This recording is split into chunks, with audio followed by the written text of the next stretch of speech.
Hello, good morning to all. आज हम देखेंगे भारत में प्राकृतिक खेती। भारत सरकार ने राष्ट्रीय प्राकृतिक कृषि mission national mission for natural farming शुरू किया है, जो कृषि एवं किसान मंत्रालय कल्याण मंत्रालय के तहत एक केंद्र प्रायोजित योजना है। इसका उद्देश्य पूरे भारत में रासायनिक मुक्त खेती को बढ़ावा देना है। यह मिशन भारतीय कृषि में क्रांतिकारी बदलाव लाने की दिशा में एक महत्वपूर्ण कदम है, जो पर्यावरण के अनुकूल कृषि पद्धतियों को अपनाने, लागत में कमी, मृदा स्वास्थ्य में सुधार और सतत विकास में योगदान देने का प्रयास करता है। प्राकृतिक खेती एक पारंपरिक कृषि पद्धति है जिसमें सिंथेटिक रसायनों का उपयोग नहीं किया जाता और बाहरी संसाधनों पर निर्भरता न्यूनतम होती है। यह फसलों, पेड़ों और पशुपालन को एकीकृत करने वाली एक विविधतापूर्ण कृषि प्रणाली है, जो खेत में उपलब्ध संसाधनों के पुनर्चक्रण पर आधारित होती है।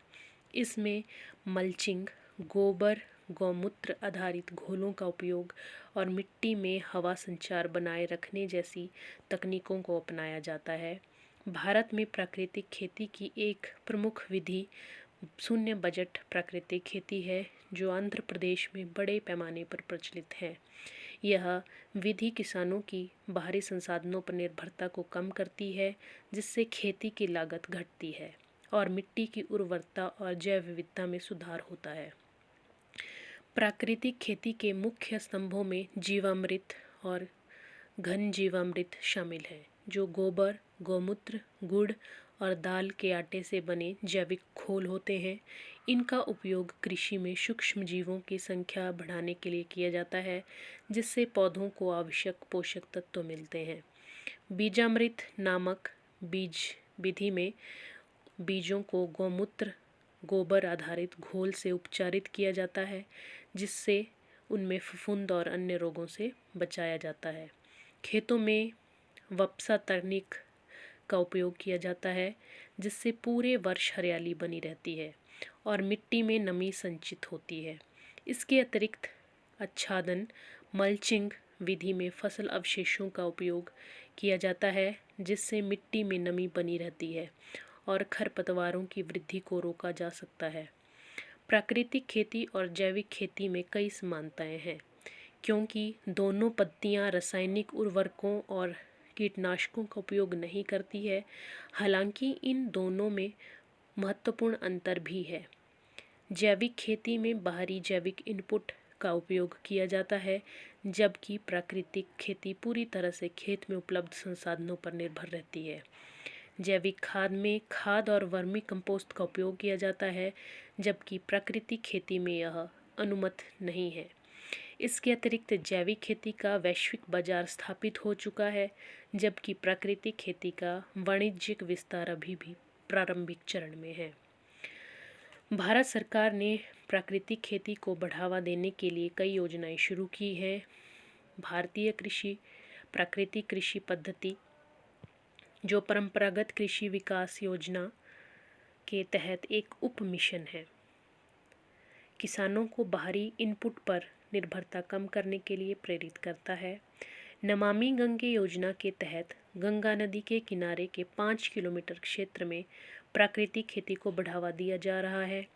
आंध्र प्रदेश राज्य सरकार ने 2015 में इसे अपनी कृषि नीति में शामिल किया था।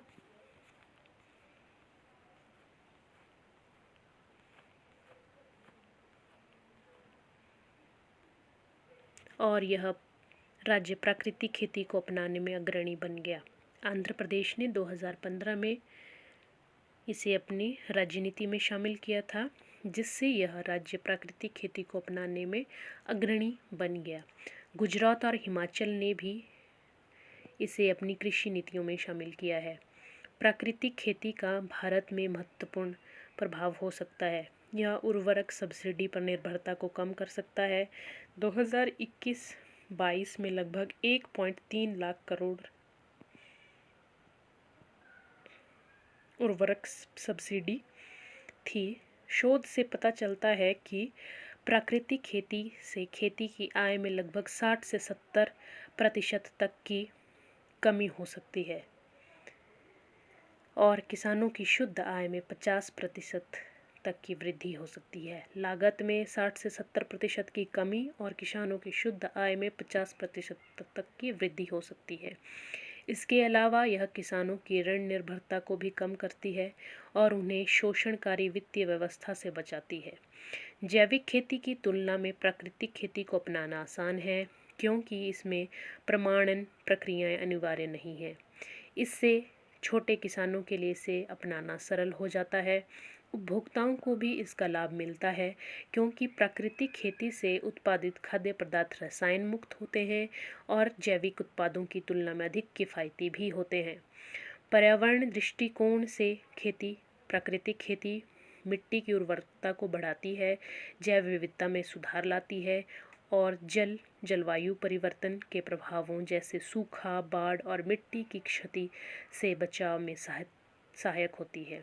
इसके अलावा रासायनिक उर्वरकों और कीटनाशकों के उपयोग को समाप्त करने से समुद्री प्रदूषण और अम्लीयकरण कम होता है।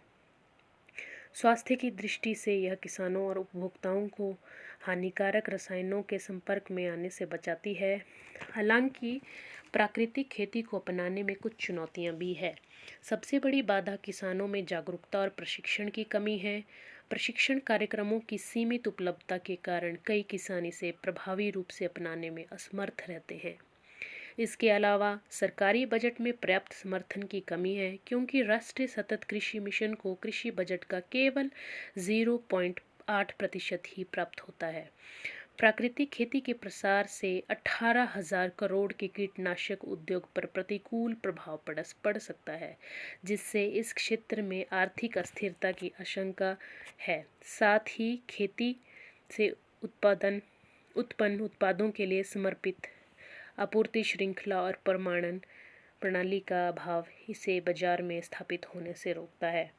कम उपज की धारणा भी कई किसानों को इस पद्धति को अपनाने से रोकती है। भारत में प्राकृतिक खेती को बढ़ावा देने के लिए संतुलित दृष्टिकोण अपनाने की आवश्यकता है। श्रीलंका का उदाहरण चेतावनी स्वरूप है, जहां सरकार ने अचानक रासायनिक उर्वरकों पर प्रतिबंध लगा दिया, जिससे कृषि उत्पादन में भारी गिरावट आई और खाद्य संकट उत्पन्न हुआ। भारत को धीरे धीरे संक्रमण सुनिश्चित करना चाहिए और इसके साथ ही जागरूकता अभियान और किसान से किसान प्रशिक्षण मॉडल को भी बढ़ावा देना चाहिए। भारतीय कृषि अनुसंधान परिषद को प्राकृतिक खेती पर शोध करने और इसे कृषि पाठ्यक्रम में शामिल करने की पहल करनी चाहिए। सरकार को खाद्य उत्पादन से अधिक पोषण सुरक्षा, जल संरक्षण और भूमि पुनर्स्थापन पर ध्यान केंद्रित करना चाहिए। निष्कर्षतः प्राकृतिक खेती भारतीय कृषि को अधिक सतत और आत्मनिर्भर प्रणाली में बदलने की क्षमता रखती है। हालांकि इसके प्रसार में कुछ बाधाएं हैं, लेकिन रणनीतिक नीतिगत समर्थन, वैज्ञानिक प्रमाणन और व्यापक जागरूकता अभियानों के माध्यम से इसे मुख्य धारा की कृषि प्रणाली में शामिल किया जा सकता है।